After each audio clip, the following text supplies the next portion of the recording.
Vamos continuar hoje Apocalipse 14.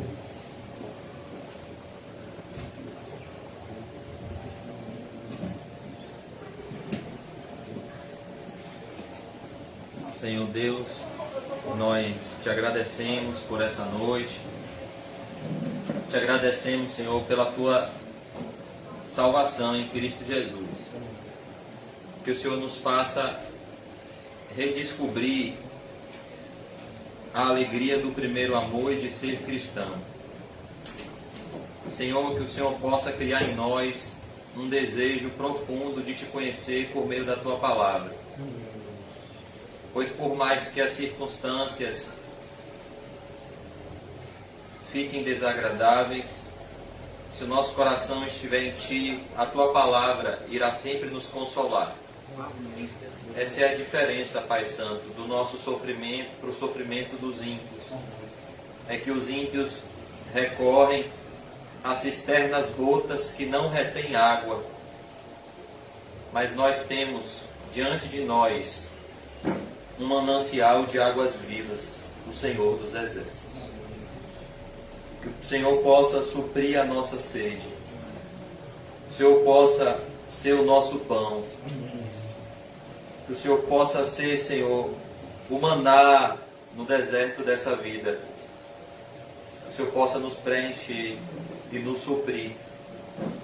Pois, como disse um servo teu do passado, Senhor, fizeste-nos, Senhor, para ti, e o nosso coração andará inquieto enquanto não descansar em ti. Eu peço, Senhor, que cada peça que está aqui do teu corpo, que é a igreja, que não está encaixada plenamente no teu santo e eterno propósito, que o Senhor nessa noite possa endireitar as juntas do teu corpo. Que possamos, como diz a tua palavra, ser fervorosos em espírito. Que possamos servir a ti, Senhor, com fervor. Que o Senhor possa desenterrar, nos ajudar a desenterrar os nossos talentos. Que Satanás quer que usemos com o mundo. Mas que o Senhor possa nos ajudar a usarmos para a tua glória, Senhor. Aquele que tem o dom de exortar, que o Senhor reavive. Aquele que tem o dom de pregar, que o Senhor reavive. Aquele que tem o dom, Senhor, de cantar, que o Senhor reavive. Aquele que tem o dom, Senhor, de generosidade, que o Senhor reavive. Aquele que tem o dom de pastorear, Pai, que o Senhor reavive. Aquele que tem o dom, Senhor, de auxiliar, de servir às mesas, que o Senhor reavive. Aquele que tem o dom, Senhor, de orar pelos enfermos, que o Senhor reavive. Sabendo, Senhor, que o principal de todos os dons é o amor. Que o Senhor reavive em nós o primeiro amor. Que o teu Espírito Santo nos encha de amor, Senhor. De amor por ti, de amor pelo nosso próximo. Não somos inimigos uns dos outros, não estamos competindo uns com os outros. Somos irmãos. E estamos num lugar sagrado para aprender de ti, Jesus, que é manso e humilde de coração. Por isso eu peço nessa noite que a tua glória resplandeça e que o nosso eu desapareça. Em nome de Jesus, Senhor. Amém. E graças a Deus. Amém, irmãos. Glória a Deus.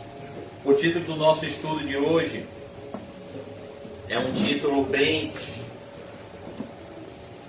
interessante diante de tudo que estamos vivendo.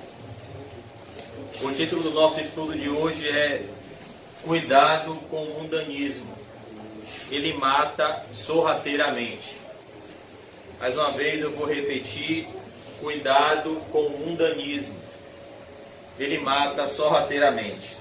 Queria convidar os irmãos a abrirem Apocalipse 14, verso 8.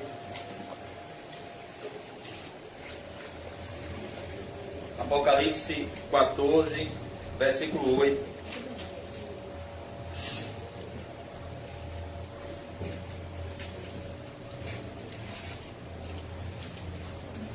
Apocalipse 14, 8.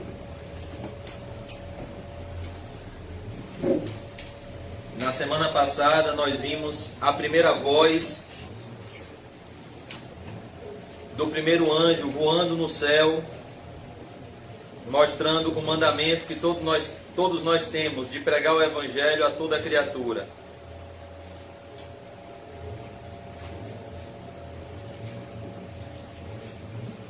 Hoje nós vamos falar sobre a segunda voz, o segundo anjo, que proclama o juízo de Deus ao mundo caído. Apocalipse 14, 8.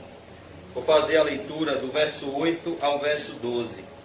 Seguiu-se outro anjo, o segundo, dizendo: caiu a grande Babilônia, que tem dado a beber a todas as nações do vinho da fúria da sua prostituição. Seguiu-se a estes outro anjo, o terceiro, dizendo em grande voz: se alguém adora a besta e a sua imagem, e recebe a sua marca na fronte ou sobre a mão, também esse beberá do vinho da cólera de Deus, preparado sem mistura, do cálice da sua ira, e será atormentado com fogo e enxofre, diante dos santos anjos e na presença do Cordeiro. Verso 11. A fumaça do seu tormento sobe pelos séculos dos séculos, e não tem descanso algum, nem de dia, nem de noite. Os adoradores da besta e da sua imagem, e quem quer que receba a marca do seu nome. Aqui está a perseverança dos santos, os que guardam os mandamentos de Deus e a fé em Jesus. Amém. Em primeiro lugar, vamos começar a ler o versículo 8, que nos mostra o que John Bunyan enxergou no livro e no filme O Peregrino. O que é esse mundo? Esse mundo, John Bunyan descreve à luz do Apocalipse, é a cidade da destruição. E é Apocalipse que revela isso, que o mundo está sendo entesourado para o fogo. E o grande desafio da vida cristã é justamente estar no mundo sem se contaminar com o mundo. O Senhor Jesus orou por nós em João 17, ele disse: Pai, eu não oro para que o Senhor os tire do mundo, eu oro para que o Senhor os guarde do mal. Porque o propósito de Deus é justamente nos usar como sal da terra e nos usar como a luz do mundo. O Senhor Jesus Cristo disse que você não pega uma lâmpada, você não pega uma luz e coloca debaixo da mesa. Se essa luz estivesse debaixo da mesa, ela não estaria exercendo o seu propósito, que é iluminar essa casa. Antes, a luz ela deve estar propositalmente no lugar onde ela está chamando a atenção. Por isso, o cristão, embora ele chame a atenção do mundo, o grande desafio dele é não contaminar-se com os valores deste mundo. Em Tiago 1:27, a palavra do Senhor nos ensina qual é a religião pura diante de Deus. Visitar os órfãos e as viúvas nas suas necessidades e manter-se incontaminado com este mundo. E aqui nós vemos um anjo proclamando o destino final do sistema político e religioso que rege este mundo. O que é a Grande Babilônia? A Grande Babilônia é o sistema mundano. É o sistema político e religioso que estão a serviço da besta e de Satanás no mundo. Então aqui nós vemos no versículo 8, seguiu-se outro anjo, o segundo, dizendo: caiu a grande Babilônia, que tem dado a beber a todas as nações do vinho da fúria da sua prostituição. Então perceba como o mundo é. O mundo, ao mesmo tempo que ele nos odeia, ele nos seduz. Por isso que o mundo, ele é bastante perigoso. Por isso que o mundanismo é algo que pode nos matar. Eu não sei vocês, irmãos, mas todo cristão, e eu creio que vocês têm também, todo cristão, ele tem marcante na sua vida o momento da sua conversão. Não sei do passado de vocês, mas existiu um momento crucial, onde a Bíblia chama de conversão, onde Deus mudou a direção da sua vida. Aquele momento que está em Atos capítulo 9, onde Jesus se encontrou com Saulo no caminho de Damasco. Aquele momento em que o Senhor abriu os nossos olhos espirituais, aquele momento em que o Senhor tirou as escamas dos nossos olhos, aquele momento em que tudo se fez novo nas nossas vidas. Todo cristão, ele tem marcado isso. E isso é uma evidência até se eu e você somos regenerados ou não. Porque ninguém nasce cristão. Por mais que você não tenha tido um passado horrível como o meu, você, em um dado momento, deve ter tido, ou se não teve, precisa ter um encontro com Jesus Cristo. Porque a Bíblia diz que só irão entrar no céu aqueles que são feitos novas criaturas, aonde as coisas velhas se passaram e tudo se fez novo. Irmão José, por que você está falando isso? Porque no momento da nossa regeneração, no momento da nossa conversão, é um momento de imensa gratidão no nosso coração por uma imensa libertação. A prova disso é o que Deus fez com o seu povo no Antigo Testamento, libertando o seu povo do Egito, onde eles eram escravos de Faraó. E quando o Senhor entrega o decálogo por intermédio de Moisés, a primeira coisa que Deus diz ao seu povo, antes de revelar a tábua dos 10 mandamentos, é: eu sou o Senhor teu Deus, que te tirou da terra do Egito, da casa da servidão. Deus queria trazer à memória do povo esse momento milagroso, aonde ele fez o seu povo atravessar aquele mar em terra seca, aonde Deus fez esse milagre na vida do seu povo. E é assim que o Senhor Jesus nos convida a voltarmos ao primeiro amor. Lembra-te, pois, de onde caíste. Por que eu estou falando isso? Porque assim que o povo foi liberto do Egito, eles tiveram imensa gratidão no seu coração, eles louvaram a Deus, mas logo eles se esqueceram de tudo que Deus fez e começaram a murmurar contra Deus e começaram a dizer: bom era os pepinos, os melões que nós comíamos no Egito. Todo dia maná, maná, maná, não. Ô Senhor, envia-nos carne.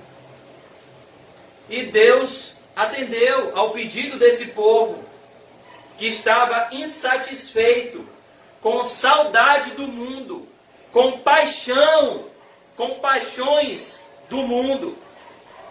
E então Deus disse: vocês querem codornizes? Eu vou dar. E Deus envia codornizes a esse povo. E a Bíblia diz que quando o povo começou a comer a carne, antes da carne descer ao estômago, eles só fizeram provar o sabor da carne. Eles morreram. É isso que o mundanismo faz. Ele mata sorrateiramente. e eles foram enterrados, está lá em Números 11:34, num cemitério, que o nome desse cemitério, sabe qual é? É um nome em hebraico, que Kibroth Hatavá, que significa túmulo dos desejos. Sabe o que Deus quis mostrar com esse funeral, com esse cemitério? Ou você mata os seus desejos, ou os seus desejos matarão você. Quem estava aqui na pregação de domingo, o que nós ouvimos aqui, quase na pregação inteira: se alguém quiser vir após mim, negue-se a si mesmo, tome a sua cruz e siga-me. Então, muitas vezes nós somos tirados do mundo, Deus nos liberta do Egito de forma milagrosa. Hoje, mais uma vez, eu tive o privilégio, a pessoa que me disse a palavra final que me trouxe para a igreja, veio falar comigo. E eu fiz uma reflexão de onde Deus me tirou. E conversando com essa pessoa, ele pediu para eu contar para ele o que Deus estava fazendo na minha vida. E eu me lembrei de onde eu estava quando ele falou o que ele falou para mim. Se eu continuasse naquele caminho, eu iria morrer. E de onde Deus me colocou em Cristo Jesus. E eu estava conversando comigo mesmo, como o mundanismo, como o mundo é perigoso, pois o propósito do mundo é nos seduzir a amá-lo e esfriar o nosso amor por Cristo. E de repente Jesus não é muito mais que tudo. De repente Jesus já está em último plano. De repente você nem se lembra mais da escravidão que você vivia sem Cristo. De repente você nem se lembra mais de tudo que Deus fez, porque o mundo, ele é sedutor. E rapidamente, se não tomarmos cuidado, a ingratidão pode tomar conta do nosso coração. Por isso que Deus repetia isso: eu sou o Senhor teu Deus que te tirou da casa do Egito, da terra da servidão. Queria fazer uma pergunta para todos vocês hoje, para mim também. Você quer voltar a ser o que você era antes de conhecer a Cristo? Eu não quero. Então, cuidado com o mundo. Cuidado com o amor ao mundo. Porque o mundo é perigoso. O mundo, ele é sedutor. Nós nos esquecemos da grande libertação que Deus faz conosco. E o pior de tudo é quando a gente nem reconhece que foi Ele que fez. Como aqueles 9 leprosos que foram curados e nem reconheceram que foi Jesus que os havia curado. Só um voltou para agradecer. Jesus disse: mas não foram 9? Só você voltou para agradecer. Então eu queria que nessa noite você fizesse um memorial de quando Deus te chamou. Da primeira vez que você visitou a igreja, da primeira vez que você teve um contato com a Bíblia, da primeira vez que você invocou a Deus, da primeira vez que você fez uma oração, da primeira vez que Deus falou com você, da primeira vez que você viu a mão de Deus sobre a sua vida. A Bíblia diz que darei ao Senhor pelos benefícios que Ele me tem dado. E que Deus, irmãos, nos livre de nos esquecermos de quem nos chamou. Cometermos a ingratidão de adulterarmos trairmos aquele que nos salvou com o mundo. É isso que está dizendo aqui o versículo 8. A primeira porção do texto de hoje é esse versículo 8. Que nós devemos fazer um memorial e entender quem nos chamou. Eu me lembro que na primeira vez que eu fui para a igreja, eu era viciado em drogas e eu tinha certeza que eu não conseguia vencer sozinho, porque um dia antes eu tinha tentado, na mesma semana eu tinha prometido a meu pai que eu nunca mais iria usar droga e eu não consegui cumprir aquela promessa. Eu voltei e eu usei droga. E na primeira vez que eu fui para a igreja, algo sobrenatural aconteceu. E eu me lembro que a primeira coisa que Deus me deu foi o sono. Eu não conseguia dormir sem usar droga. E eu coloquei a Bíblia do lado do travesseiro e quando eu acordei, eu olhei para ela e passei a ler e entendi que esse era o único caminho de salvação. E eu percebo que Satanás todos os dias quer esfriar o nosso primeiro amor, nos fazendo esquecer de quem nos salvou e de quem nos libertou. Não de um vício específico, mas do pecado de não crer em Jesus. Porque não adianta, meu irmão, você parar de usar droga, você parar de cometer um pecado. A Bíblia diz que você tem que nascer de novo. O Espírito Santo vem nos convencer do grande pecado de não crer em Jesus Cristo. Essa é a raiz de todos os outros pecados. Na vida de alguns ele se manifesta de uma forma, na vida de outros ele se manifesta de outra. Mas o que vai aquecer o nosso amor por Jesus é a gratidão de que Ele nos amou primeiro.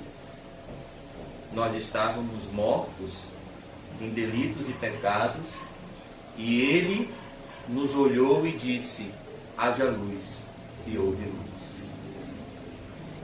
E esse momento deve estar gravado nos nossos corações, porque senão esse mundo que deve ser um deserto para a nossa eterna morada no céu pode ser o nosso funeral.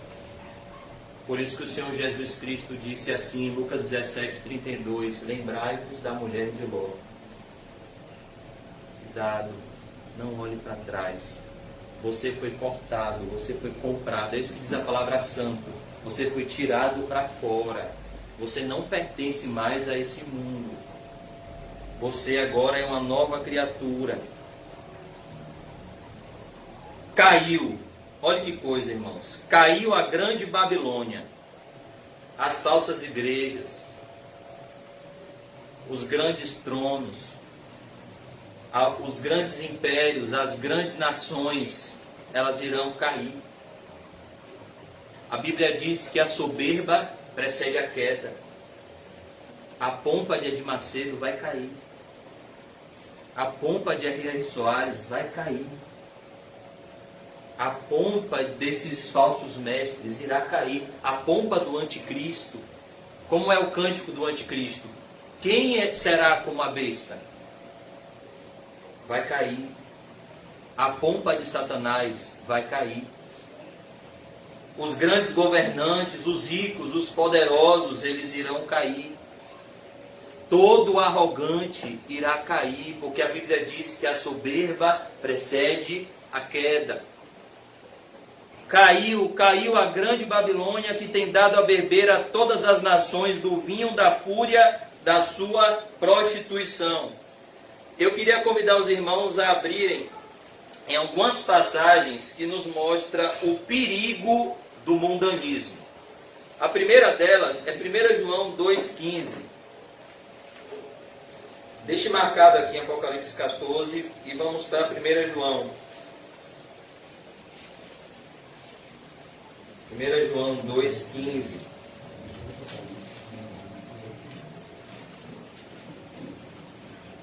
Não se deve amar o mundo. Não se deve amar o mundo. 1 João 2,15.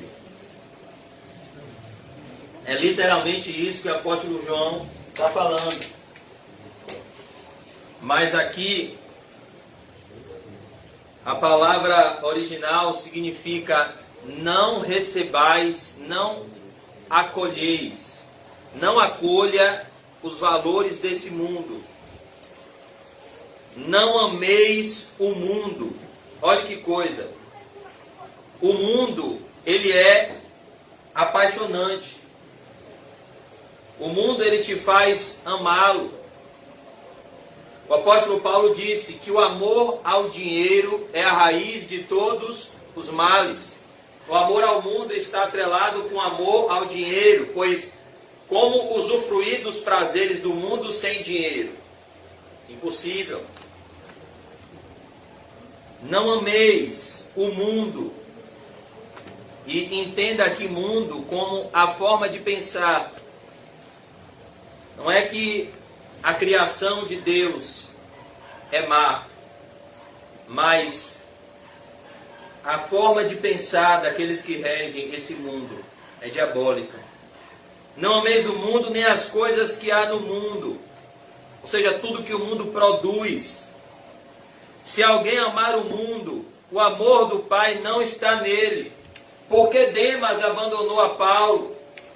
Porque Demas amava o presente século. Demas amava o mundo.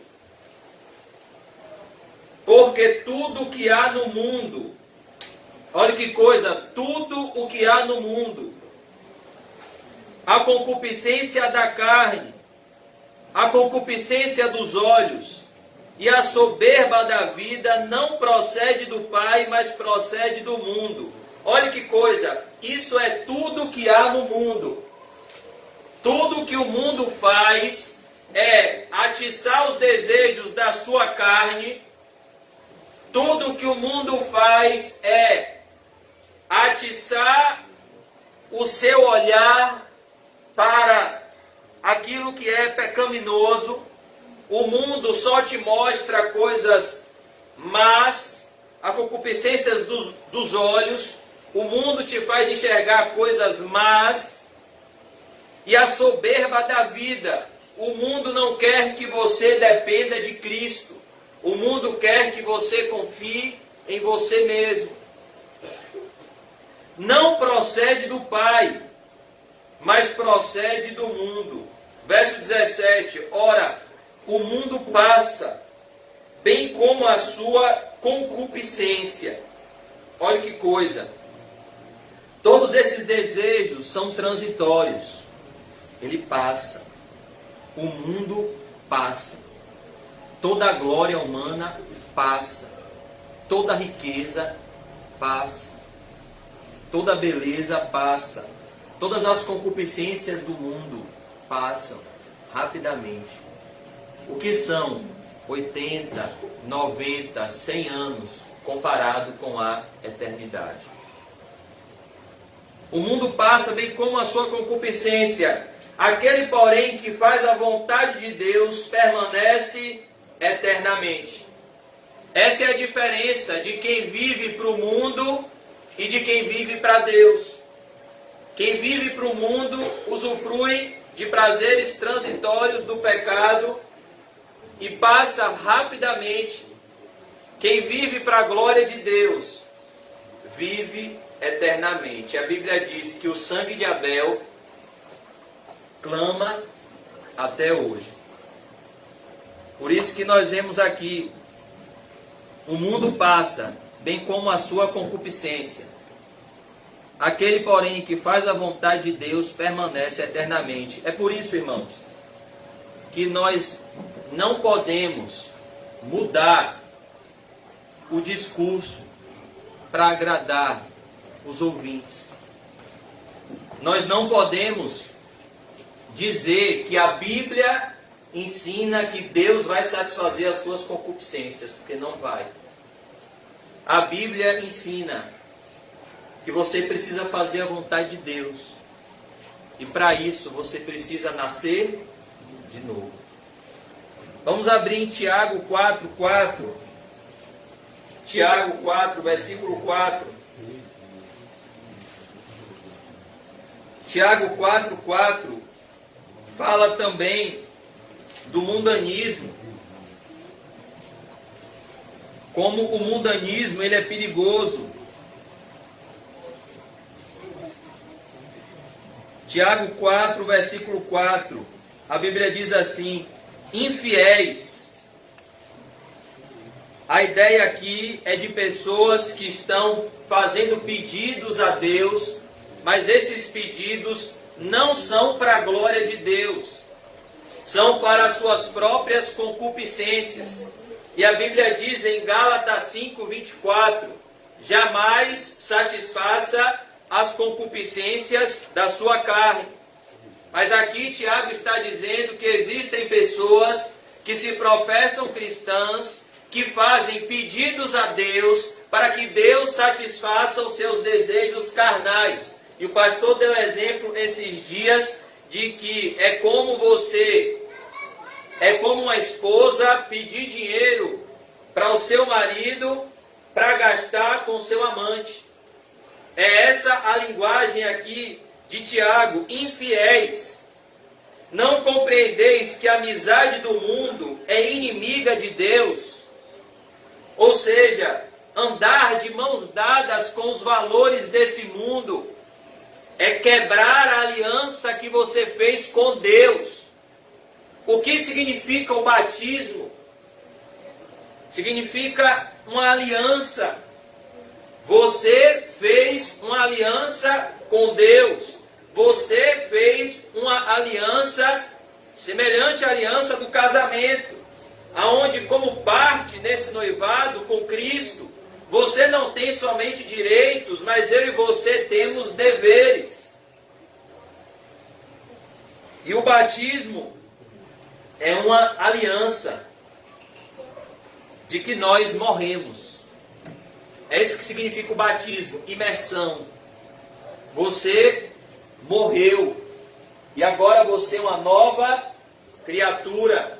Agora a sua vida é centrada para Cristo e não para você.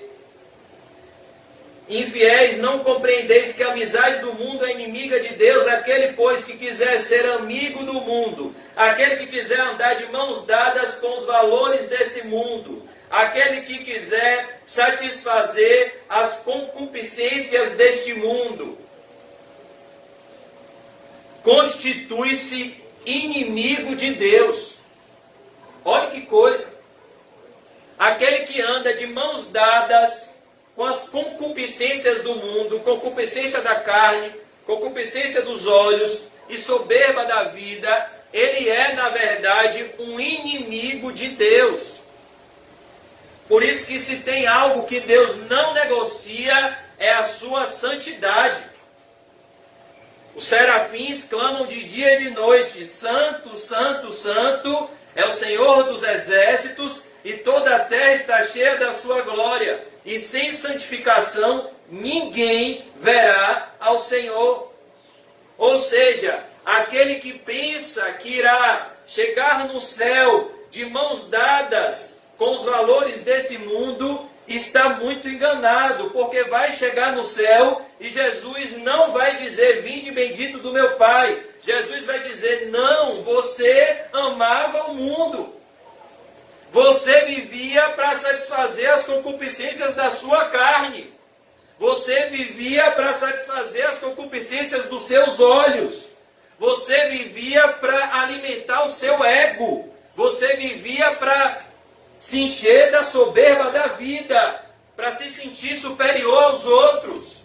Você não pode entrar no meu reino, porque o meu reino é dos pobres em espírito. Destes é o reino dos céus. Meu reino é dos humildes, meu reino é dos pequenos, meu reino é daqueles que me seguem, que sou manso e humilde de coração. Mas para aqueles que amam o mundo, o amor do meu Pai não está nele. Então você não pode entrar aqui, porque você vai contaminar esse lugar. Então apartai-vos de mim, eu nunca vos conheci, vocês que praticam a iniquidade. Mas Senhor, nós profetizamos em teu nome. Nós fizemos muitos milagres, Senhor. Nós expulsamos até demônios.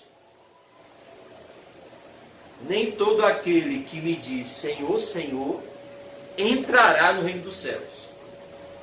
Há uma diferença entre professar Jesus como Senhor e fazer o que Ele manda. Por que me chamais Senhor, Senhor, e não fazeis o que eu mando? Agora vamos abrir em 1 João 5,19. Aleluia. Eu vou correr por causa do horário.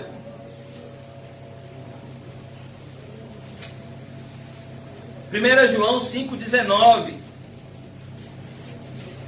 1 João 5,19. 1 João 5, verso 19. Olha o perigo, mais uma vez, do mundanismo. 1 João 5, verso 19. Eu vou ler a partir do verso 18, para entendermos o pensamento. 1 João 5, 18. Que o nosso olhar e o nosso coração esteja na palavra de Deus.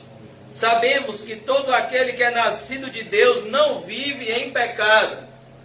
Ou seja, a marca do novo nascimento é o processo de santificação.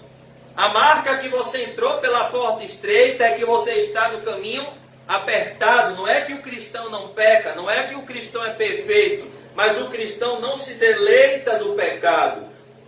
O cristão, ele não vive deliberadamente em pecado.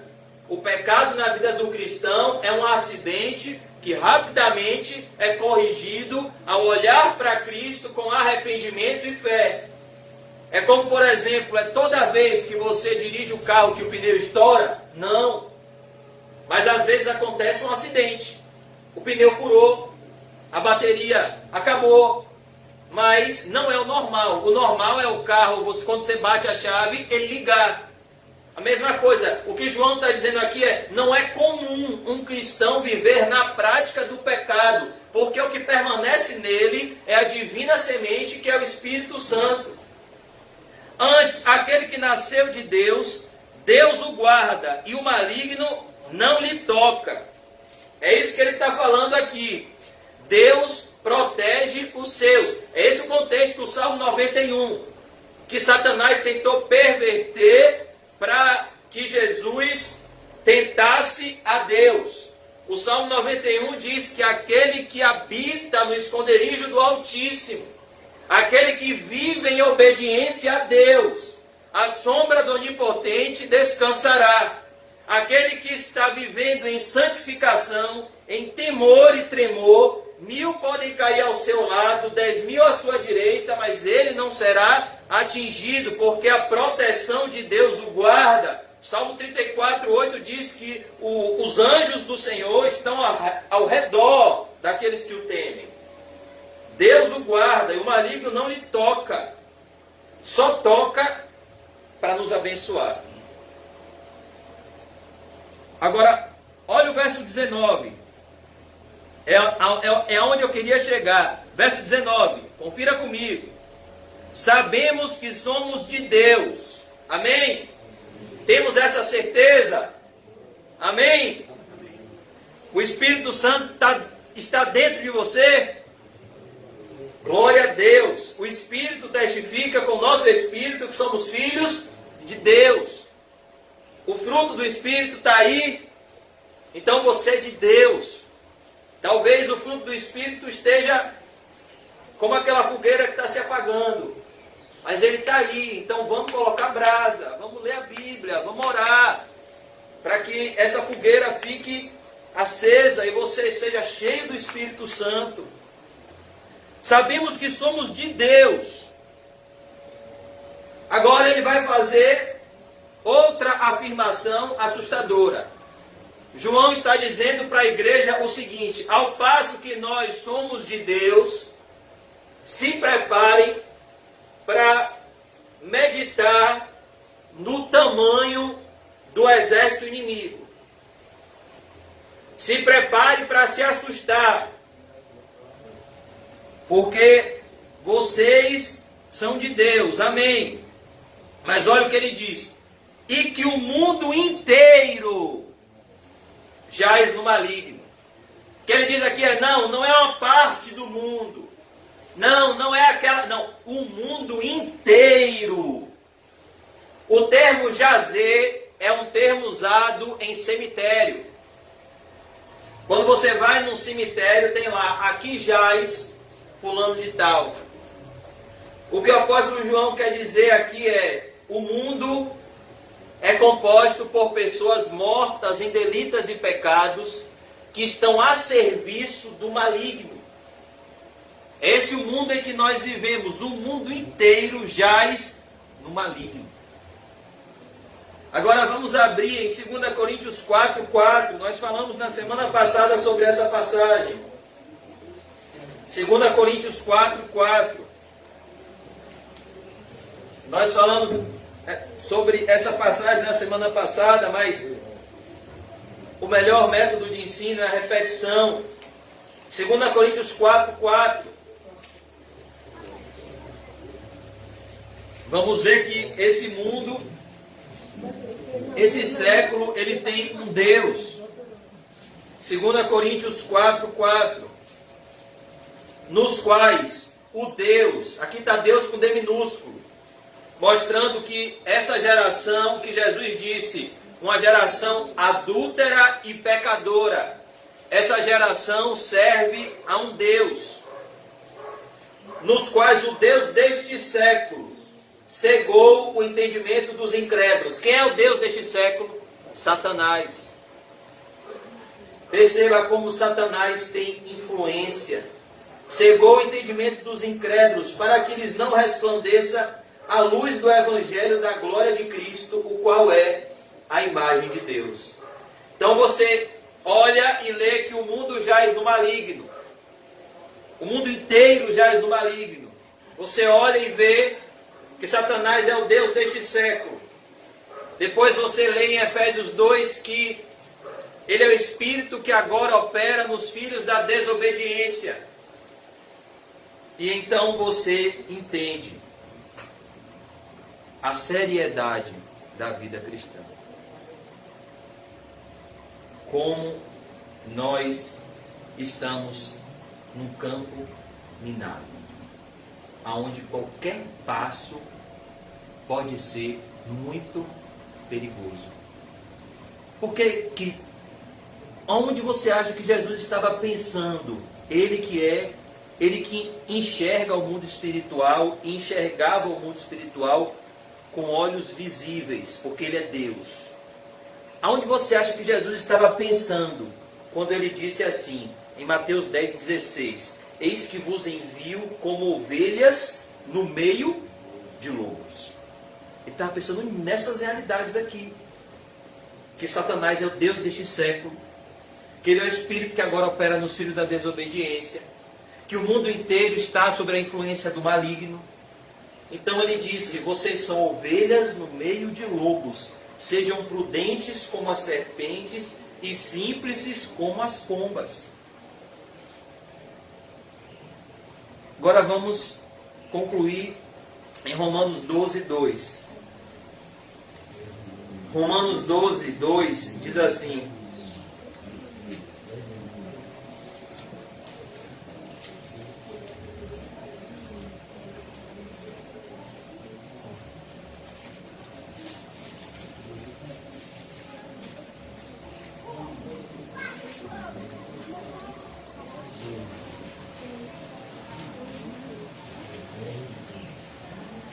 Romanos 12:2.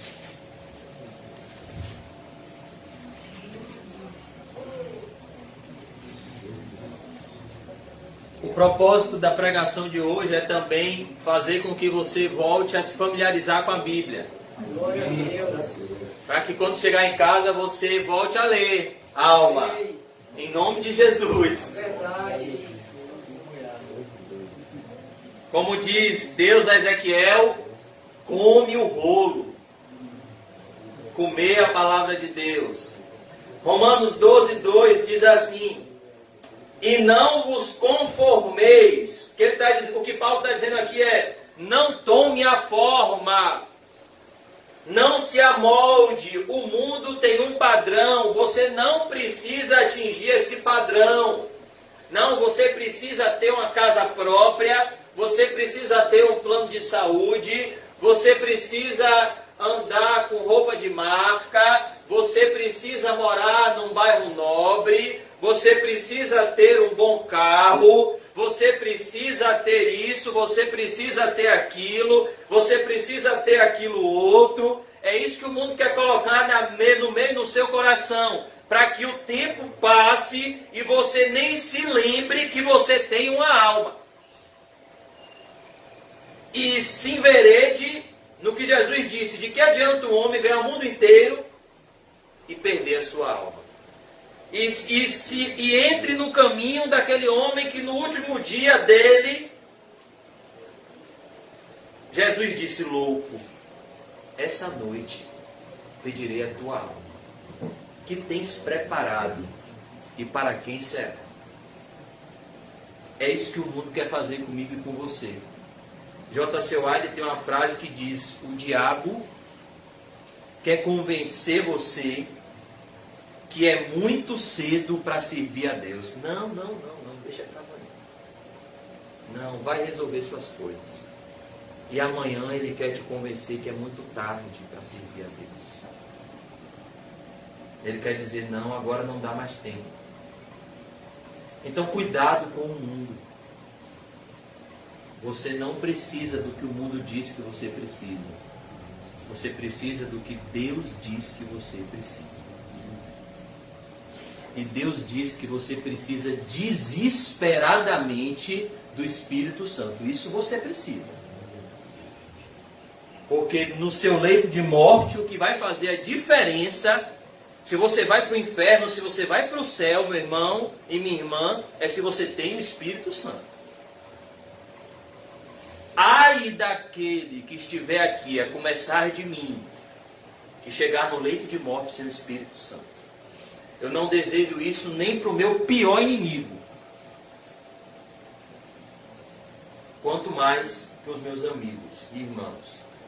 E não vos conformeis com este século. Cuidado com a forma de pensar do mundo. É isso que as crianças aprendem nas escolas. É isso que nós aprendemos com nossos pais.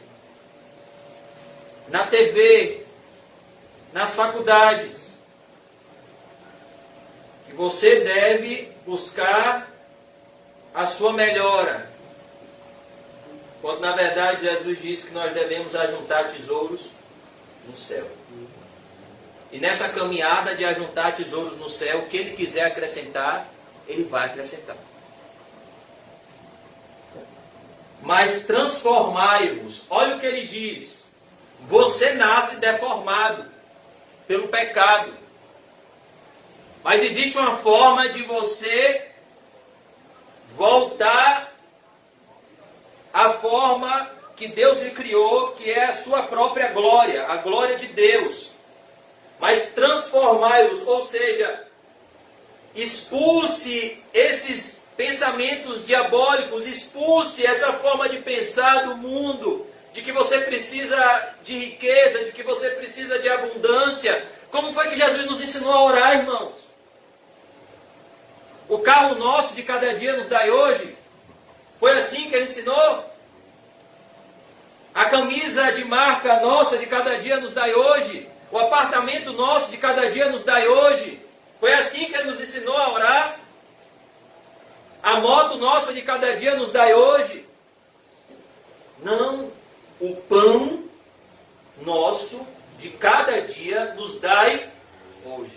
Sabe o que Jesus quis ensinar com isso? A vida do povo de Deus é uma vida simples. E quem não se acostuma a uma vida simples, não consegue seguir a Cristo. É por isso que ele disse, é mais fácil um camelo passar pelo fundo de uma agulha do que um rico entrar no reino dos céus. Porque você pode até servir a Jesus tendo um nobre nascimento. Isso é raro, mas pode até existir. Mas você vai ter que se acomodar com o que é simples. Com o que é humilde. Você vai ter que andar com pessoas humildes. Seus amigos vão ser pessoas simples. Seu status quo social vai ter que baixar. Se você quiser servir a Cristo. Porque o povo de Cristo é humilde. E ele era humilde. Você consegue enxergar Jesus numa reunião de empresários? Numa reunião de políticos? Não. Quando eu olho para Jesus, irmãos, eu vejo um homem trabalhador, com as mãos cheias de calos, com a pele surrada do sol, com o pé sujo do chão e muitas vezes cheio de calo, com a sua face desgastada, ao ponto dele ter 30 anos e os fariseus perguntarem em João 8, você não tem nem 50 anos e diz que viu Abraão? Quando olho para Jesus, eu vejo a figura de um homem que não tinha nem onde reclinar sua cabeça, um homem que dormia muitas vezes no mato. Na noite em que ele foi preso, ele estava onde? No colchão do Autobom? Não. No Monte das Oliveiras. Ele chamou Pedro, Tiago e João.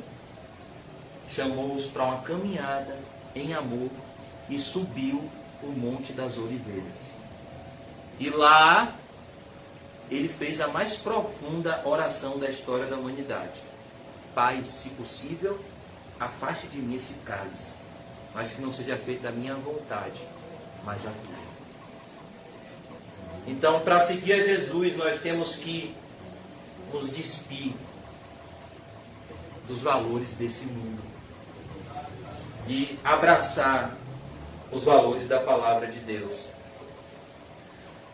Mas transformai-vos pela renovação da vossa mente. Como é que isso acontece? Quando você abre esse livro, na companhia do autor, que é o Espírito Santo, e você lê ele, não só com os seus olhos, mas você lê ele com o seu coração. É assim que acontece. A palavra de Deus é como um chuveiro que limpa a sua alma. A palavra de Deus é a arma mais poderosa do universo. A palavra de Deus, ela transforma o mais vil pecador em um vaso de barro com um tesouro precioso que é o Espírito Santo. É isso que ele diz aqui, o poder de transformação que a palavra de Deus tem. De fazer um homem que era publicano, sentado na coletoria, ao olhar para um homem desprezível como Jesus, abandonar tudo e segui-lo. É esse o poder que essa palavra tem de transformar o nosso entendimento. Mas transformai-vos pela renovação da vossa mente para que experimenteis. Ou seja, sem a libertação que vem da palavra, o homem nunca vai enxergar isso. Qual seja a boa, agradável e perfeita vontade de Deus. Olha que coisa. A vontade de Deus é boa, é perfeita e é agradável. Foi isso que Jó entendeu quando Deus lhe tirou tudo. Ele não perdeu tudo porque o tudo dele era Deus. E ele disse, o Senhor deu e o Senhor tirou. Bendito seja o nome do Senhor. Agora vamos voltar para Apocalipse 14. E vamos ler o verso 9. Vamos ler o verso 9. Alguém pode me informar as horas? 8h26. 8h26. Da meia-noite. Não. 8h26. Amém. É porque eu acho que os irmãos ainda vão. Tem gente que ainda vai assistir a novela, aí tem que terminar no horário.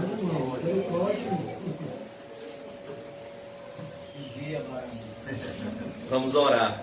Verso 9. No verso 9, João vai nos ensinar outra coisa. Ele vai nos ensinar o outro anjo que vai revelar a visão do que acontecerá com o povo que irá ser marcado com a marca da besta e adorar o anticristo. No início do capítulo 14, dos versos 1 ao 5, nós vemos a visão maravilhosa de Cristo de pé no Monte Sião e os seus remidos. Apocalipse 14, 1 ao 5 mostra o destino final dos santos, dos que não se renderem ao sistema universal da trindade do mal. O anticristo, o falso profeta, ou seja, um líder político e um líder religioso se unindo, levando as pessoas a adorarem o dragão.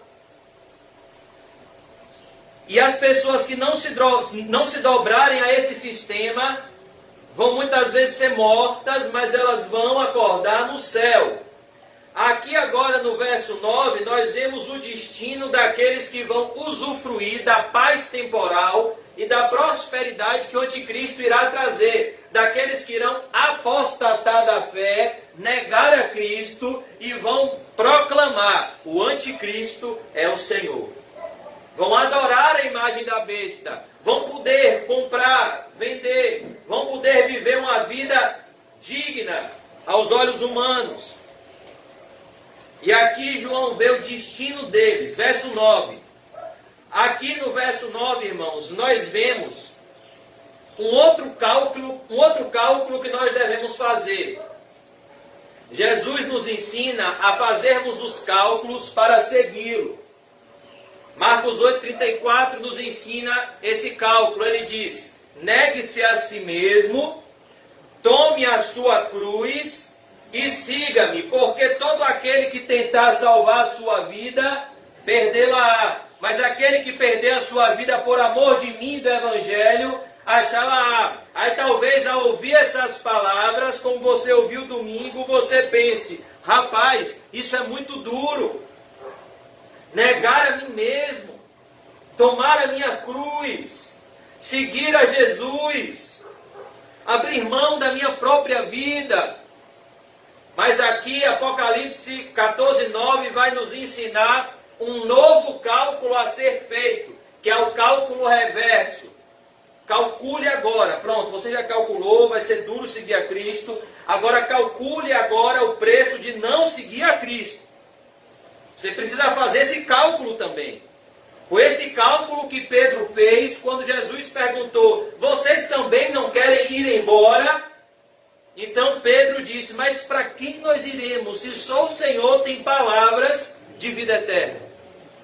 Eu vou para onde, se não for para os teus braços, Senhor Jesus? Agora nós vemos esse custo de não seguir a Cristo. Eu vou antecipar a condenação eterna. No verso 9, nós vemos algumas descrições aqui que é de tirar o sono. É pior do que o pior filme de terror da história da humanidade, porque isso aqui não trata-se de um filme, isso aqui trata-se de uma realidade. E deixa eu te dizer, sinceramente, seu pai, sua mãe, sua esposa, seu esposo, seu filho, sua filha, se não creram em Cristo, estão indo para esse lugar. Se não nasceram de novo, estão indo para esse lugar. Por isso que nós temos que ter em mente a seriedade do que nós estamos fazendo aqui. Nós estamos aqui não somente como embaixadores de Cristo, mas como representantes das nossas famílias, para que de alguma forma a luz de Cristo brilhe através das nossas vidas e haja esperança para eles.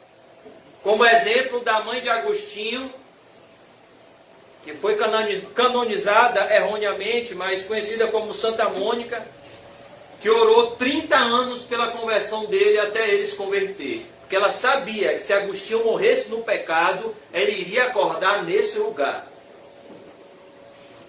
Então, não desista de orar. Seguiu-se a estes outro anjo, o terceiro, dizendo em grande voz. O inferno deve ser proclamado em grande voz. Que é melhor passar um dia inteiro ouvindo sobre o inferno do que acordar lá. Se alguém adora a besta e a sua imagem e recebe a sua marca na fronte ou na mão, se alguém toma a forma do mundo e segue o curso deste mundo, e não segue na contramão do mundo, e não se converte a Cristo, versículo 10, leia comigo. Também esse beberá do vinho da cólera de Deus. Sabe o que é cólera? É a ira no seu mais alto nível de extensão. Cólera é a ideia de uma explosão. É a face de uma pessoa que... Eu não aguento mais. Isso é cólera. Vocês já pensaram em Jesus assim? É isso que o texto está dizendo. Jesus tem cólera do seu pecado e do meu. Olha o que ele diz aqui. Também esse beberá do vinho. A ideia aqui é que Deus está como aquele homem que está pisando as uvas no lagar, irado, esperando a hora de derramar sua ira. Deus está preparando esse vinho. E ele está irado. Ele está mandando seus mensageiros pregarem, arrependam-se, se voltem para Deus. Jesus está voltando. E o homem está recusando o convite e se endurecendo. E Deus está do seu alto e sublime trono, irado. E é isso que ele diz aqui. Beberá do vinho da cólera de Deus, preparado sem mistura. É um vinho puro, é uma ira pura, é uma ira santa.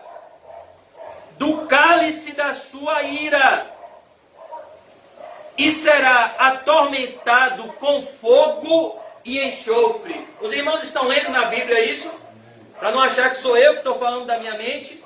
Diante dos santos anjos e na presença do Cordeiro. Jesus vai estar lá. Ele não é o Jesus católico, aquele homenzinho fraquinho, aquele menininho no presépio, não, ele vai estar lá, confirmando tudo. Essa passagem aqui, irmãos, esse versículo 10 nos mostra a realidade da ira de Deus. Quem disse que Jesus te ama? Cadê as marcas que ele te ama? Me mostre. Me mostre uma vida santa e eu vou te dizer que ele te ama. Me mostre um ódio pelo pecado e eu vou dizer que ele te ama. Cadê sua mão cortada? Cadê seu olho arrancado? Cadê seu pé cortado? Não é o que ele disse? Sua mão te faz pecar? Corta. É um evangelismo diabólico dizer Jesus te ama para quem está vivendo no pecado. Sabe por quê? Outra frase diabólica. Deus abomina o pecado, mas ama o pecador. E ele lança quem no inferno? O pecador. Ele não lança o pecado no inferno, ele lança o pecador. Deus só lança o pecador no inferno porque ele odeia esse pecador. O que está escrito em Romanos 9? Eu amei a Jacó. E eu fiz o que com Esaú? Amei também? Aborreci a Esaú. Romanos capítulo 9. Aleluia. Ele odiou a Esaú. Então a ira de Deus é uma realidade inevitável. Romanos 1,18 diz que do céu, se manifesta a ira de Deus sobre toda a impiedade do homem. Sabe o que é essa máscara no meio do seu rosto? A ira de Deus começando a se manifestar. É Deus mostrando ao homem, eu estou vendo tudo. Já está passando dos limites. arrependam-se e se voltem para mim. Porque isso é só o princípio das dores. Como está escrito no Evangelho de Lucas. Salmo 5,5 diz que Deus aborrece todos aqueles que praticam a iniquidade. Salmo 7,11 diz que Deus já afiou a sua espada. Diz que Deus já está com seu arco mirado para o pecador. Não é isso que estava acontecendo com Balaão quando ele brigou com a jumenta? A jumenta quis alertar o que a Balaão? Que havia um anjo com a espada no pescoço dele. Salmo 7,11 diz que as setas da ira de Deus já estão apontadas para o pecador. Se ele não se converter, Deus vai atirar.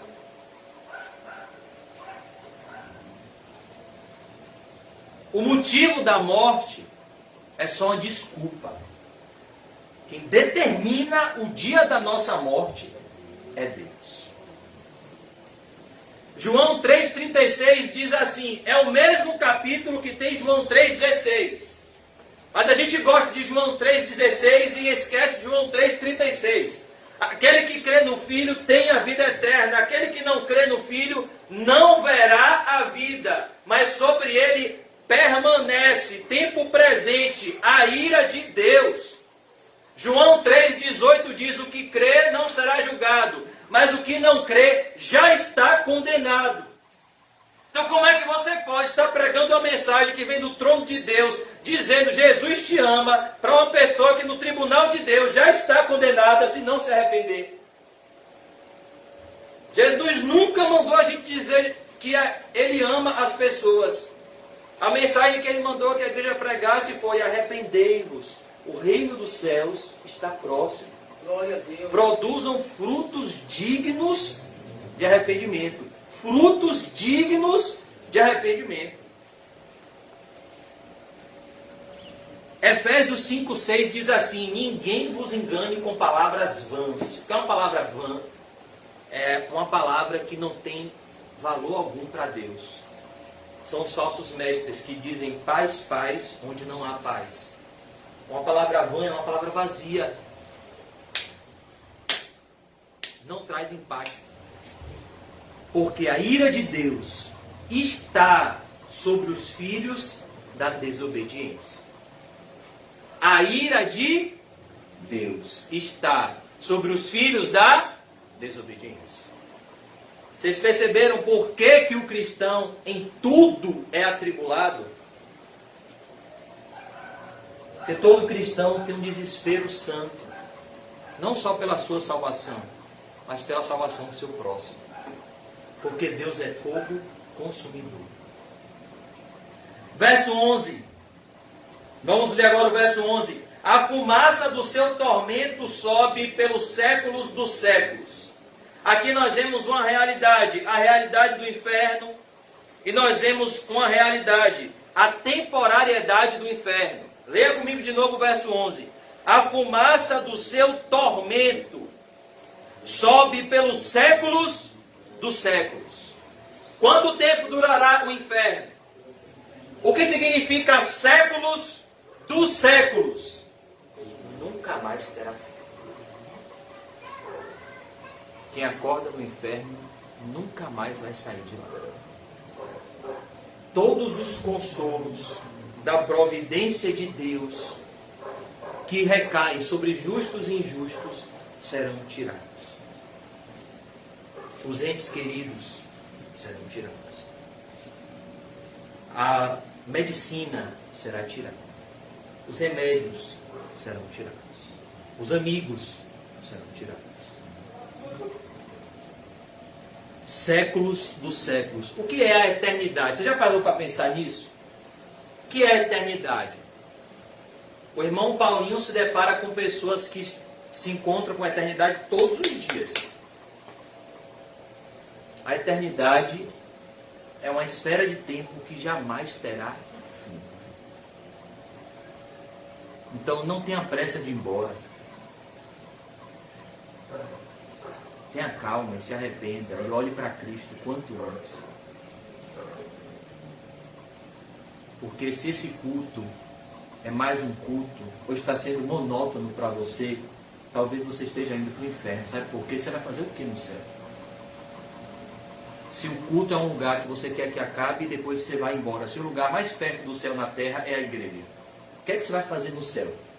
No céu só tem santo. No céu só tem a palavra de Deus como diálogo. Os céus e a terra passarão e as minhas palavras não vão de passar. No céu não vai ter riqueza. Não vai ter um com mais dinheiro que o outro. Todos receberão o mesmo salário, a vida eterna. Então, você quer ir embora para quê mesmo? Seu coração não está no céu? Seu tesouro não é no céu? E aí? Você vai fazer o que no céu, se a igreja é o lugar que você menos ama na terra? Se você não ama a palavra de Deus, se você não ama Cristo, se você não tem temor a Deus, o que é que você vai fazer no céu? Se no céu não entra pecado.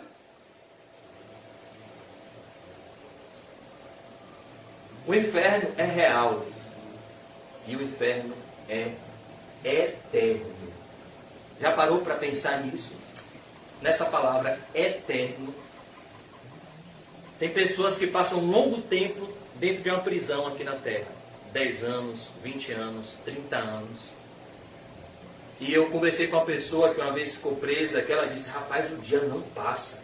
É assustador. Quando eu vi a luz do dia, eu fiquei assustado quando eu estava preso.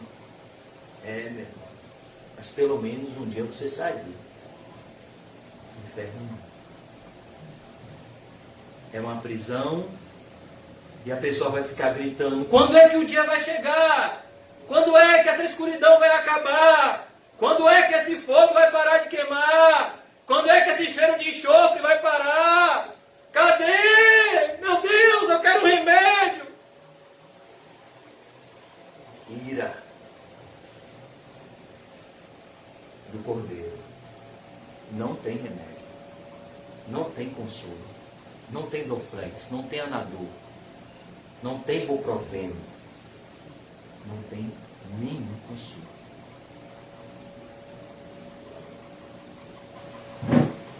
E não tem descanso algum. É o que diz aqui o verso 11. Não tem descanso algum. Vocês estão lendo comigo? Apocalipse 14, 11. E não tem descanso algum. Você está vendo que tem gente que não gosta de Apocalipse? Não tem descanso algum. Quem vai para o inferno não tem nenhum descanso. Nenhum. Sabe o que é isso? Você está cansado, você quer descansar e você não consegue. Ai meu Deus, quando é que esse fogo vai sair daqui? Meu Deus, não vai sair. E talvez você esteja indo para lá. E Deus te trouxe para ouvir isso daqui. Nem de dia, nem de noite.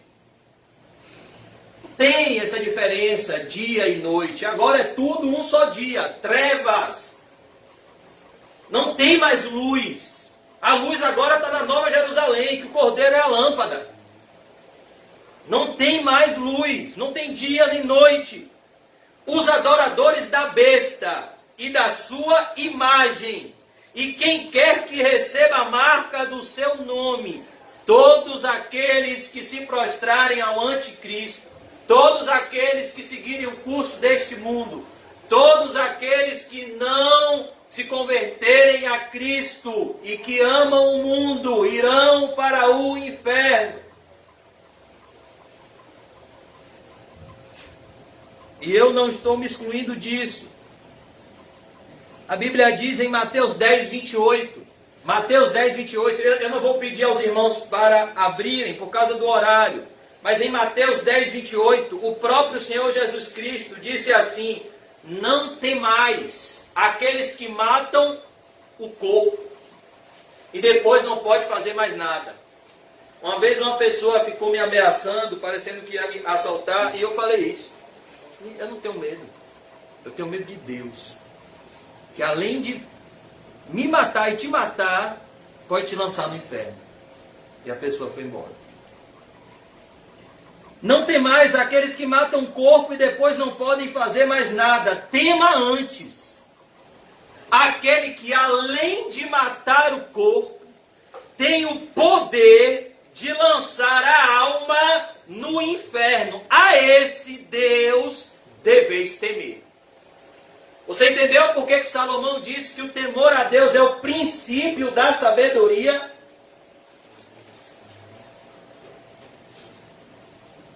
Onde é mais que nós vemos a realidade do inferno? Lucas 16. O rico que acorda num lugar onde ele deseja uma gota d'água e ele não tem. Que ouve Deus falando com ele: rapaz, há um grande abismo entre você e Lázaro. Você não pode entrar onde Lázaro está e Lázaro não pode vir para onde você está. Agora, rico, você está no inferno.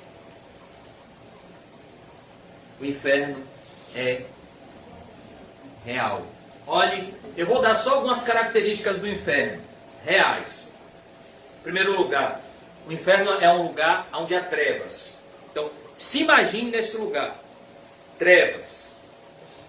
Ah, irmão José, se imagine nesse lugar. Quantas pessoas já apostataram e vão apostatar? Nós temos na nossa igreja uma pessoa que cantava, louvava, fez louvor, teve uma experiência terrível, que estava indo para o inferno e está no mundo, cheio de tatuagem, vivendo no mundo. Você pode ir para lá sim. Então, imagine esse lugar. A Bíblia diz que muitos apostatarão da fé. Cuidado. Guarde seu coração em Cristo. E tema a Deus. Muitos que já sentaram aqui, já abandonaram a Cristo e apostataram da fé. Às vezes estão em outras igrejas só para satisfazer um pouco a consciência, mas a consciência está cauterizada. Mas a Bíblia dá algumas descrições desse lugar. A primeira, pense nesse lugar. É um lugar que não tem luz. O inferno é um lugar de trevas.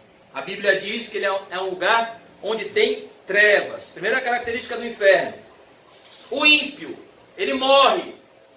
Onde ele acorda?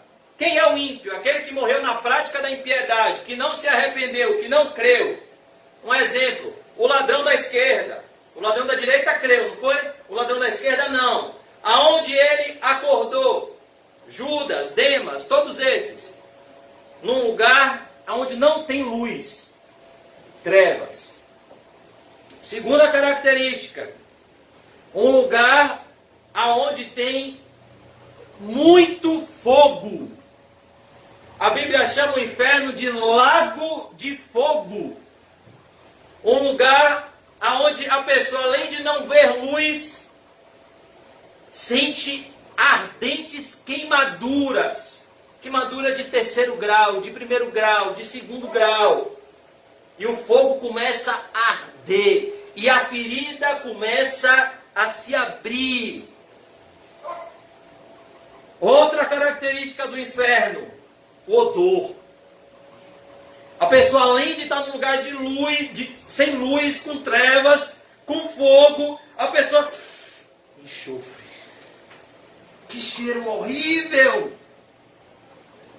É o inferno. Outra característica, o verme não morre e a ferida não cicatriza. O que significa isso? O fogo está queimando, a ferida está se abrindo e não tem remédio. A ferida não cicatriza. Ela só faz aumentar a dor. E a pessoa passa lá pelos séculos dos séculos esperando o alívio. Tem 2000 anos que Judas está lá. Você acha que ele saiu? Não. Ele está lá até hoje. E quando é que ele vai sair? Nunca. É o cálculo de não seguir a Cristo. Faça também. Quando você fizer esse cálculo, você vai ver que negar a si mesmo, tomar sua cruz e seguir a Jesus é muito pouco. Outra característica do inferno.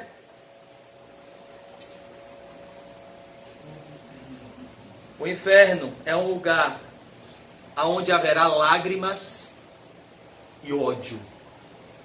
Lágrimas não de arrependimento, de remorso. Jesus disse que o inferno é um lugar onde há choro e ranger de dentes. Pranto e ranger de dentes. Quando é que alguém range os dentes? Quando alguém está com ódio. Eu me lembro que toda vez que eu ia tomar uma surra, eu já sabia quando eu ia tomar uma surra. Quando o dente do meu pai começava a bater um com o outro. Eu já sabia que eu tinha provocado a ira dele.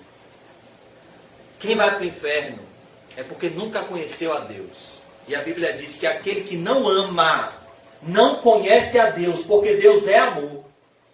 Peraí, irmão, já e agora a contradição. Você está falando desse lugar terrível e acabou de falar que Deus é amor. É por isso que ele criou esse lugar. Porque ele é amor. E se o ímpio entra no céu, o céu deixa de ser céu. Ele vai contaminar o céu. Para que o céu seja perfeito, é necessário que tenha um lugar para a condenação dos injustos. Então, o inferno é um lugar que há choro. Choro de quê? De desespero. Imagine a pessoa gritando: mãe, pai, marido, esposa, pastor, filho, socorro! Ninguém para socorrer. Aí a pessoa começa a chorar. Eu amo mamãe, socorro! Não tem. E ranger de dentes. Ira. O inferno. Como Jesus descreveu, ser mais claro que isso é impossível. O inferno. Onde a maioria das pessoas acordam, irmão Paulinho, quando você enterra. Você está vendo aquele corpo ali. A alma, grande maioria já está lá. Sabe por quê? Porque a maioria dessas pessoas não entraram pela porta estreita. Não percorreram o caminho apertado. E sem santificação, ninguém verá Deus. Quando a Bíblia diz que ninguém verá Deus, ninguém verá a face amorosa de Deus. Quando a Bíblia diz sem santificação ninguém verá ao Senhor, significa ninguém verá a Deus como um pai sem ser santo em Cristo Jesus. Mas vai ver Deus como um inimigo irado a despejar sua ira. É isso que Tiago 4,4 diz: qualquer que se constitui-se amigo do mundo, constitui-se inimigo de Deus. E nesse cabo de guerra, ninguém pode vencer. Porque horrenda coisa é cair nas mãos do Deus vivo. É horrível. E ninguém pode socorrer. Ele é o Todo-Poderoso. Ele tem todo o poder.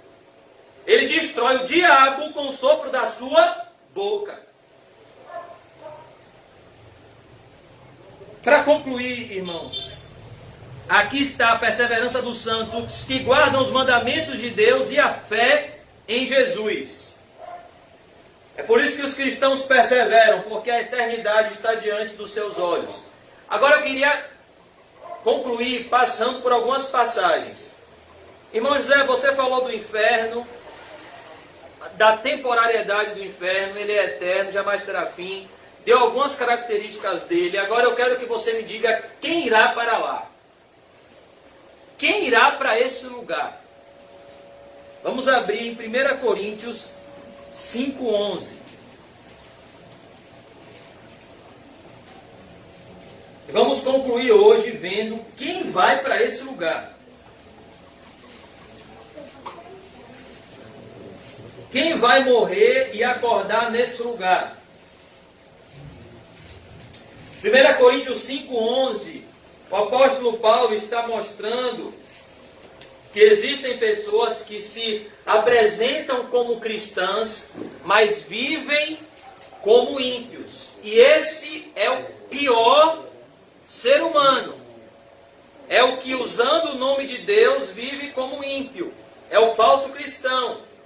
Mas aí agora ele vai dizer, verso 11, mas agora vos escrevo que não vos associeis, não tenham comunhão nenhuma com alguém que dizendo-se irmão, Pai do Senhor, irmão, a paz, for impuro, pecado de conotação sexual, imoral, alguém que for impuro, ou seja, quem vive na prática da imoralidade sexual, masturbação, pornografia, fornicação, não vai entrar no céu.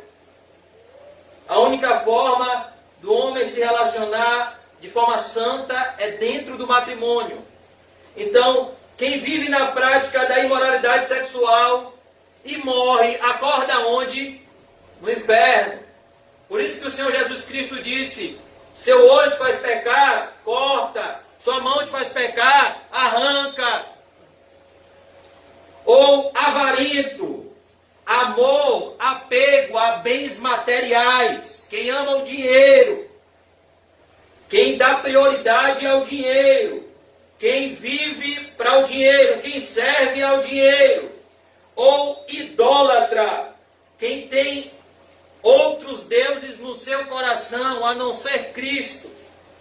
Ou maldizente, quem tem prazer em maldizer, prazer em falar mal, prazer em dar falso testemunho contra o seu próximo, prazer em usar a sua língua para ferir, não para abençoar, prazer em maldizer os servos de Deus, a palavra de Deus. Ou beberrão, quem gosta de sair da sobriedade, fugir dos problemas, não encarar a vida e fugir dos problemas criando uma realidade paralela. E aqui se inclui o álcool, e aqui se inclui a droga. Ou roubador, aquele que usurpa o bem alheio, não vai entrar no céu. Todas essas características aqui são de pessoas que vão acordar no inferno. E se você morrer na prática desses pecados, não tem graça que vai te salvar. A graça que salvou o ladrão da cruz fez ele ficar algumas horas dando frutos dignos de arrependimento. Ele não morreu no pecado. Ele morreu para o pecado e para a glória de Deus. Por isso Jesus disse a ele, ainda hoje estarás comigo no paraíso. Porque Jesus não salva no pecado, ele salva do pecado. Mateus 1, 21. Seu nome será Jesus, porque ele salvará o seu povo dos seus pecados. Com esse tal, nem ainda com mais. Agora, no capítulo seguinte, no verso 9. Ou não sabeis, 1 Coríntios 6, 9. Ou não sabeis que os injustos não herdarão o reino de Deus? Ou seja, quem vive na prática da injustiça vai acordar nesse lugar, o inferno. Não vos enganeis. Por que ele diz isso? Porque o coração do homem é enganoso. Não. Eu vivo na prática da imoralidade e eu vou para o céu sim. Porque a salvação é pela graça. Quem é você para dizer que eu vou para o inferno? Eu estou apenas mostrando que a Bíblia diz. Não. Eu dou prioridade à minha família mesmo, mas eu vou para o céu. Eu amo o dinheiro, mas eu vou para o céu. O que foi que o cristão e fiel disseram para aquele jovem que não tinha um pergaminho? Rapaz, cadê seu pergaminho? No filme O Peregrino. Você vai atravessar o lago sem esse pergaminho? Ah, eu não preciso desse pergaminho. Eu não preciso de cruz. Vocês vão nadando, eu vou de barco. E na outra vai remar para mim. Para que cruz? E como é que termina o filme? Lá no finalzinho do filme, ele atravessa o barco, ele atravessa o lago no barquinho, e ele vai para onde? O inferno. E John Bunyan diz, e vi eu, que na porta do céu há uma estrada para o inferno. Não vos enganeis, nem impuros. Mais uma vez, repetindo, pecado de conotação sexual. Não tenha vergonha de chamar pecado de pecado. Nem idólatras. Idólatras. Pessoas que amam qualquer coisa acima de Deus. A Bíblia diz em 1 João 5,21, guardai-vos dos ídolos, nem adúlteros. Olha que coisa, tem gente que pensa que adultério ainda é algo honroso. Adultério é algo diabólico. Diabólico. Você está traindo a pessoa que você fez uma aliança de fidelidade no casamento. E Jesus disse que se você olhar para uma pessoa que não seja o seu cônjuge, com um desejo impuro, você já adulterou. Olha que coisa. O pastor contou uma vez de um caso de um pastor que deu um exemplo para ele. Não, pastor, eu não adultero fisicamente, mas na minha mente eu tenho vários prazeres adulterando. Vai para o inferno. É adúltero do mesmo jeito. Porque Deus vê o quê? Coração. Às vezes só não comete o ato pelo medo das consequências. Mas se soubesse com 100% de certeza que ia adulterar e ninguém ia descobrir, e aqui na terra não veria nenhuma consequência ruim, adulterava. Foi por isso que Jesus disse que se olhar com intenção impura, já é adultério. Os adúlteros não vão herdar o reino de Deus. Vão acordar nesse lugar. Quando o homem diz sim para uma mulher e uma mulher diz sim para um homem, ambos dizem não para todos os outros homens e para todas as outras mulheres. E quando o homem diz sim e uma mulher diz sim para Jesus, eles dizem não para todos os outros ídolos. Nem efeminados, nem sodomitas, homossexuais, ativos ou passivos, não vão entrar no céu. Eles podem brigar pelos direitos LGBT, dizer que estão desrespeitando eles. Vai todo mundo para o inferno. É pecador tanto quanto o adúltero. Nós respeitamos no sentido de que eles é um pecado como todos os outros, mas nós pregamos, se arrependa, porque se você morrer na prática do homossexualismo, você não vai entrar no céu. Nem efeminados, nem sodomitas, nem ladrões. Eu já conheci crente ladrão. É terrível. Você está com dinheiro na calça, quando você procura, cadê?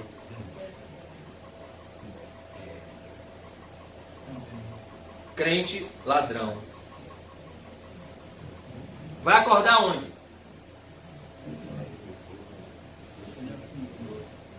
Quem morre na prática de usurpar o bem alheio, vai acordar onde?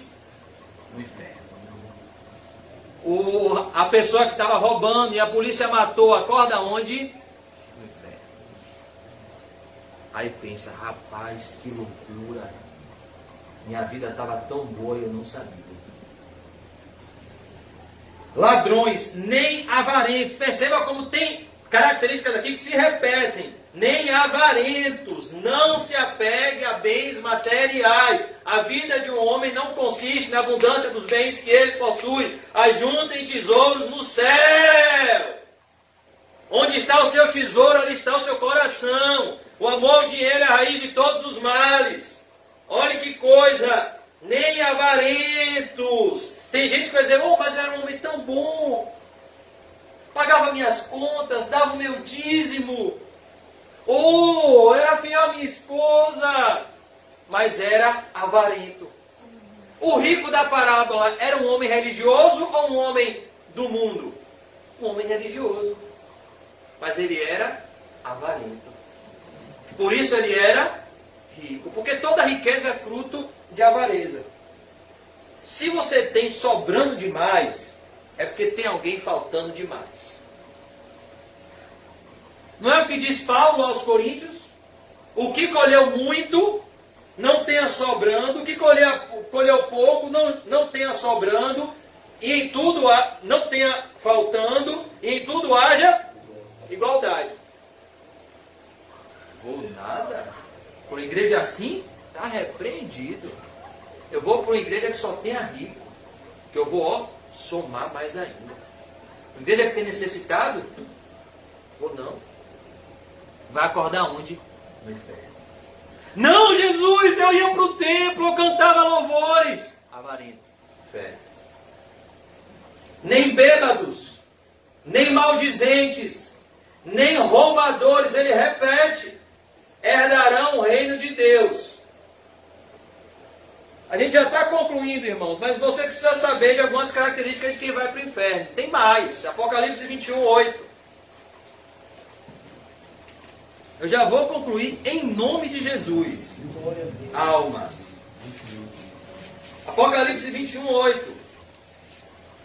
Eu já queria ter acabado faz tempo. Aprendi com meus pais a não ser inconveniente.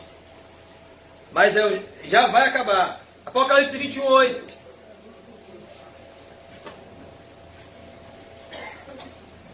Apocalipse 21, 8 diz assim: quanto, porém, aos covardes, outra característica de quem vai acordar nesse lugar, e quem morrer nessa prática vai acordar nesse lugar horrível. Quanto, porém, aos covardes, que pecado é esse de covardia? É o homem que foge de briga? Não tem nada a ver com isso. Aqui não está falando de uma valentia carnal. Aqui está falando da intrepidez do espírito em oposição à vergonha da carne de confessar a fé em Cristo publicamente. Quanto, porém, aos covardes, Jesus disse assim: se me confessardes diante dos homens, eu confessarei diante do Pai que está nos céus. Se me negarem diante dos homens, eu negarei diante do Pai que está nos céus. Quanto, porém, aos covardes, que covardia é essa, irmãos? É a covardia de não confiar, não acreditar, não praticar a palavra de Deus. A Bíblia diz: entrega os teus caminhos ao Senhor, confia nele e ele tudo fará. Isso requer o quê? Coragem. Quer ver um exemplo de covardia? O jovem rico. Quando ele olhou para Jesus e ele viu o que Jesus pediu dele, ele sentiu covardia. Ele não teve coragem de obedecer ao mandamento de Jesus. Vai, vende tudo que tens, dá aos pobres, terás o tesouro no céu, depois vem e me segue. Isso seria o quê? Coragem, fé. Ele foi covarde. Ele herdou o reino de Deus? É a covardia de não pregar o evangelho e enterrar os talentos. Aquele que recebeu uma moeda e enterrou aquele talento, ele foi para onde? Para o inferno. Porque ele foi covarde. Ele deveria pegar aquela moeda e multiplicar aquele talento. Para a glória de Deus. Nós não podemos ter vergonha de falar de Jesus, nem sermos uma vergonha ao falar de Jesus. Porque tem isso também. Tem gente que não tem vergonha de falar de Jesus, mas é uma vergonha ao falar de Jesus pelo testemunho que dá. O apóstolo Paulo disse: eu não me envergonho do Evangelho, porque ele é o poder de Deus para a salvação de todo aquele que nele crê. O Evangelho da cruz, a mensagem da cruz é loucura para os que perecem, mas para os que estão sendo salvos é o poder de Deus para a salvação. Quanto, porém, aos covardes, olha que coisa, aquele que não se render a Cristo. Irmãos, ser corajoso não é afrontar, não é brigar, não é correr 21 quilômetros, não é malhar. Ser corajoso mesmo é ser discípulo de Jesus. É confiar em Deus em meio às aflições. É andar a segunda milha. É dar outra face. É ajuntar tesouros nos céus. É carregar uma cruz. É confessar e deixar o pecado. É pedir perdão. É perdoar. Isso significa ser corajoso. Mas aos covardes, no filme O Peregrino, quando John Bunyan está caminhando numa cidade celestial, passam várias pessoas tentando amedrontar ele para ele não seguir o caminho. Logo quando ele se encontra com sabedoria segundo o mundo disse, rapaz, não vá por esse caminho, você vai sofrer, você vai perder, você vai carregar uma cruz, não siga esse caminho é de morte. Covarde. Aos covardes, aqueles que não seguem a Cristo, eles vão acordar no inferno. Aos incrédulos, aqueles que não creem em Cristo, vão acordar no inferno. Aos abomináveis, aqueles que cometem abominações, aqueles que vivem na prática de perversidades, aqueles que servem a demônios, que servem a religiões ocultistas, aqueles que seguem um falso evangelho, vão acordar no inferno. Aos assassinos, não, mas eu matei porque eu era policial, eu era justiceiro, eu matava para o bem. Quem mandou você tirar a vida do seu próximo? Você nunca leu 1 Samuel 2, o cântico de Ana? Do Senhor é a vida. Ele faz descer a sepultura e ele faz retornar. Ele não mandou você matar ninguém. Ele mandou você amar os seus inimigos e orar pelos que vos perseguem. Não, mas eu matei para o bem. Eu matei um ladrão. Se arrependeu? Não. O lugar que lhe cabe é o inferno. Eu botei um monte de gente na cadeia. Agora é você que vai para lá. Aos assassinos. E o pior assassinato é o assassinato espiritual. Spurgeon dizia, quem prega um falso evangelho comete um homicídio eterno. Esse é o pior assassinato. É aquele que assassina as pessoas espiritualmente.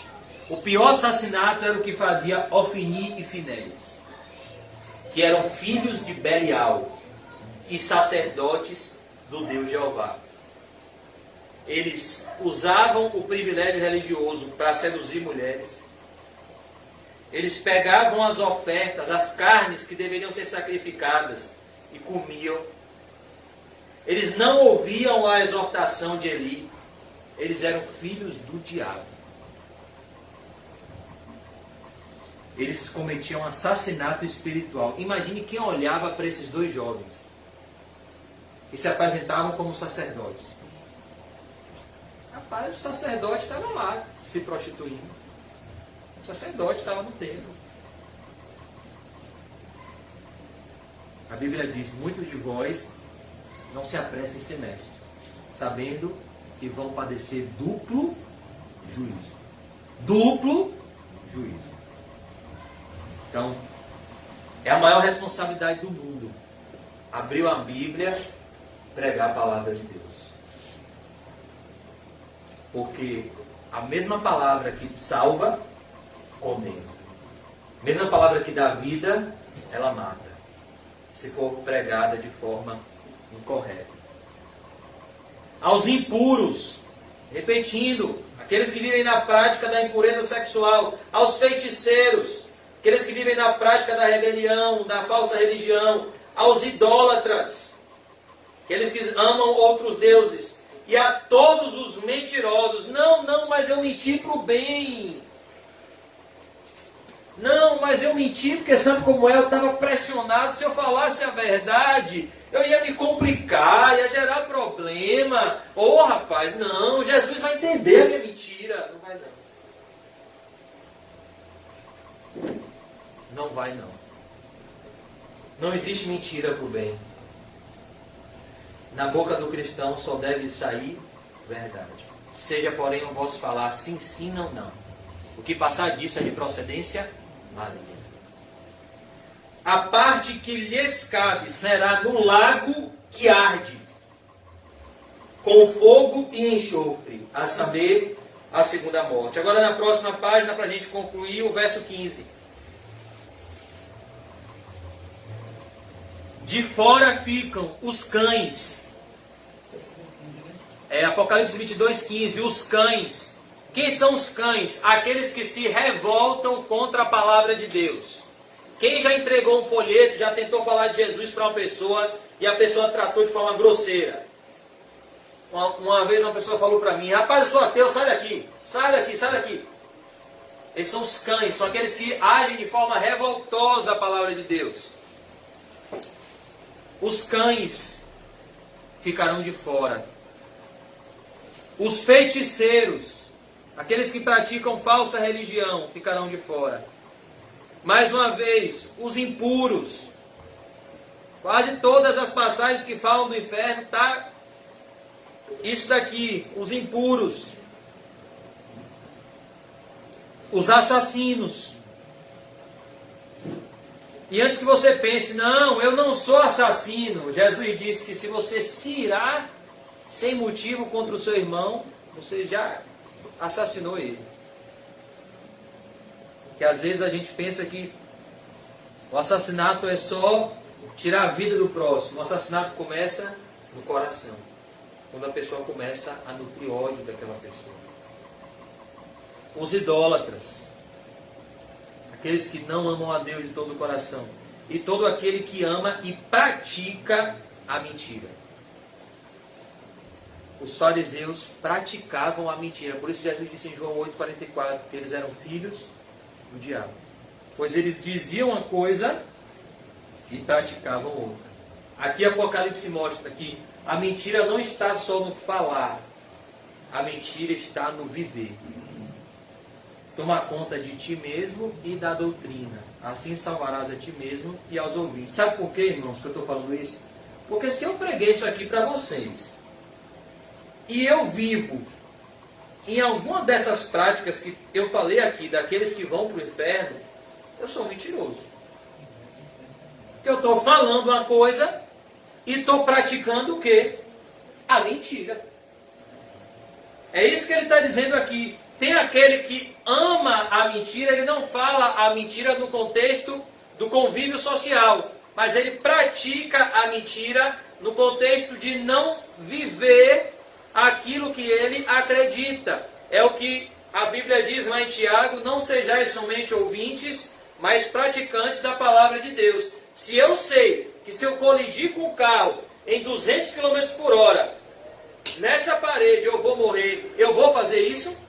Não. Porque eu acredito nisso. Então, se eu sei que os impuros não herdarão o reino de Deus, eu vou viver na prática da impureza? Não. Se eu acredito que os adúlteros não vão para o inferno, eu vou adulterar? Não. Se eu acredito que os mentirosos vão para o inferno, eu vou mentir? Não. Se eu acredito que os idólatras vão para o inferno, eu vou deixar que qualquer coisa reine no meu coração acima de Cristo? Não. Então, quando você acredita, você pratica. Quando você não acredita, você não pratica. É um falso mestre que John Bunyan descreveu no seu livro chamado Loquaz. Ele era mentiroso porque ele falava, mas ele não praticava. Então vai para o inferno do mesmo jeito. Jesus disse que aquele que ouve e não pratica é como um homem que constrói a sua casa sobre a areia. E aquele que ouve e pratica é como aquele que constrói a sua casa sobre a rocha. Então eu queria concluir nessa noite com um pedido a Deus pela minha e pela sua vida, para que Deus grave a eternidade nos nossos olhos, diante das nossas escolhas. Essa noite eu queria fazer um pedido para você, irmão e irmã. Pense no inferno. E depois que você passar momentos pensando no inferno, diante de tudo isso que eu preguei, se você tem alguma dúvida de alguma coisa que eu preguei, confira na Bíblia. Eu posso te mostrar todas as passagens que falam todas as características do inferno e te provar que isso tudo é verdade. Depois que você pensar no inferno, pense nas pessoas que estão indo para lá. E pense no que você pode fazer para ajudar elas a não ir para lá. Por que você acha que o apóstolo Paulo dizia: eu faço de tudo para com todos, para, se possível, salvar alguns? Porque ele pensava nesse lugar. E depois de pensar no inferno, pense nas características daqueles que irão para lá. E se existe alguma característica dessa na sua vida, não está tudo perdido. A porta do céu está aberta. Arrependa-se e olhe para Cristo e o sangue dele, que é puro amor, que é pura santidade, e lá te lavar de toda iniquidade. A Bíblia diz que aquele que confessa e deixa alcança a misericórdia. Ao pensar nisso, medite no convite ao discipulado e seja um discípulo de Cristo. Peça a Cristo que coloque esse desejo no seu coração. Senhor Jesus, eu quero ser teu discípulo, como aqueles homens que o Senhor chamou no mar da Galileia. E pense nesse chamado. Se alguém quiser vir após mim, negue-se a si mesmo. Tome a sua cruz e siga-me. Vamos orar. Senhor Deus, nós te agradecemos por essa noite. O Senhor sabe, Senhor, que tudo isso que eu preguei é doloroso, principalmente para mim, Senhor. Mas é a verdade. E nós não queremos ser enganados. Nós queremos ser libertos pela verdade. Nós queremos entrar no céu, Senhor. Por isso nós pedimos para que o Senhor abra os nossos olhos espirituais e nos convide para mais perto de Ti nessa noite, Pai. Pois o Senhor é amoroso. O Senhor faz uma festa para o pecador que se arrepende. O Senhor pregou, Jesus, sobre o inferno mais do que todos os outros pregadores. Porque o Senhor não queria que as pessoas fossem para lá. Sendo o Senhor o bom pastor que dá a sua vida pelas suas ovelhas. Que o Senhor nos encha de amor, Senhor.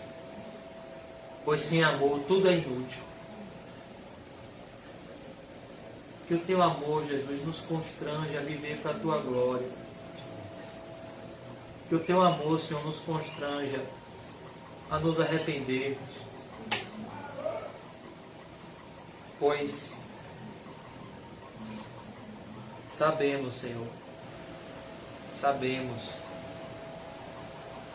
que somente o Senhor é o caminho, a verdade e a vida. E ninguém vem ao Pai a não ser através do Senhor Jesus. Oh Deus, nos enche de amor por Ti. E nos enche, Pai, de amor por aqueles que não Te conhecem, para que eles possam Te conhecer, Senhor. Nós estamos aqui para sermos sal, para sermos luz. Nos enche, Senhor, do primeiro amor. Nos enche, Senhor, de amor por aqueles, mais uma vez eu Te peço, que ainda não Te conhecem. Que as pessoas possam ver, através das nossas vidas, o Teu amor, Pai. Que o mesmo amor que o Senhor sente por nós, constrangedor, possamos sentir pelo nosso semelhante. Para que as pessoas, Pai, digam dos seus discípulos o que Lucas disse a Paulo: eu nunca vi o rosto de Jesus, mas desde quando eu Te vi pregar, eu vi Jesus através da sua vida, irmão. Oh Deus, nós queremos ver Jesus e mostrar Jesus, porque só Jesus perdoa pecados, só Jesus reconcilia com o Pai, e só Jesus dá vida eterna. Que nessa noite, Senhor, pecadores tenham um encontro com Jesus e bebam de graça da água da vida. Nos despede em paz, nos ajude a lembrarmos de onde o Senhor nos tirou e o poder com que o Senhor nos salvou, para que possamos evangelizar toda criatura com alegria indizível e cheia de glória, e proclamar que há poder no sangue de Jesus, que o sangue de Jesus purifica de todo o pecado. Em nome de Jesus, amém. E graças a Deus. Amém, irmãos? Amém. Deus é bom. Amém. Diga para si mesmo, o inferno é real. É verdade.